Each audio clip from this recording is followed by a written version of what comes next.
Keberadaan pasukan Amerika Serikat di Timur Tengah terus mendapat penolakan dari militan lokal. Terbaru, perlawanan Islam di Irak menyerang pangkalan Amerika di Suriah menggunakan drone mujahidin.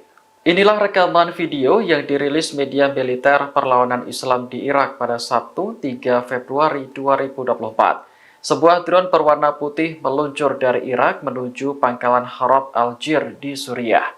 Militan Irak mengatakan serangan ini merupakan balasan atas agresi Amerika di Irak pada Jumat 2 Februari malam. Agresi tersebut dianggap sebagai pelanggaran terhadap kedaulatan Irak karena menyebabkan puluhan orang tewas. Melalui serangan drone mujahidin, militan Irak ingin memberi pelajaran kepada Amerika bahwa setiap agresi pasti akan dibalas.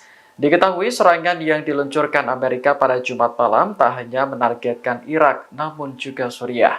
Lebih dari 85 sasaran di kedua negara tersebut menjadi target pesawat pengebom Amerika.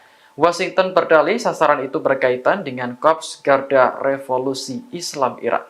Download Tribun X sekarang, menghadirkan lokal menjadi Indonesia.